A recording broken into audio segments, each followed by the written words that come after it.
જોઈ રહ્યા છો ગુજરાતની એક એવી ચેનલ કે જે તમારા શહેરના પળે પળના સમાચારો તમારા સુધી પહોંચાડે છે। સ્વાગત છે આપનું A1 અભિક્રાઇમ ન્યૂઝમાં। હું છું એન્કર અર્પિતા પટેલ। મુન્દ્રાના ડાક બંગલાથી રાશાપીર R&D રોડ વિભાગ દ્વારા કેટલા જીવ લેવાના બાકી છે શું? મુન્દ્રા ઇન્ડસ્ટ્રીઝ એરિયાથી સાથે મુન્દ્રા ડાક બંગલાથી રાશાપીર સર્કલનો રોડ બન્યો અકસ્માત ઝોન। R&D વિભાગ દ્વારા વખતો વખત રોડની આજુબાજુમાં દબાણો દૂર કરવામાં આવે છે અને થવા જોઈએ।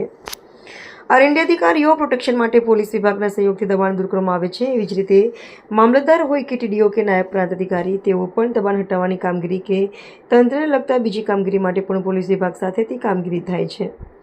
પણ R&D જે રોડ રસ્તા સારા કરવા અને ટકાઉ કામગીરી સાથે વખતો વખત રોડ બમ્પ રોડ ઉપર જે રેતી કે માટીના થડ જામી ગયા હોય તો તેનું સર્વે કરવાવીને તેને દૂર કરવામાં આવે। વખતો વખત ફાઉન્ડેશનની કામગીરી જેમ વાઇડ 3 પટ્ટા બમ્પ કામગીરી થાય છે। આવી કામગીરી ન કરવાથી અકસ્માતો સર્જાય છે।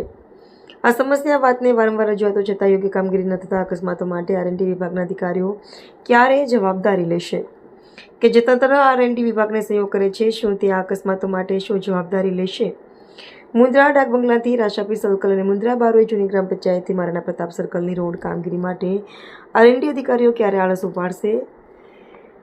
સમા અબ્દુલ મજીદ મુન્દ્રા સામાજિક અગ્રણીએ જણાવ્યું હતું। રિપોર્ટર ભરત ઠાકોર, કચ્છ।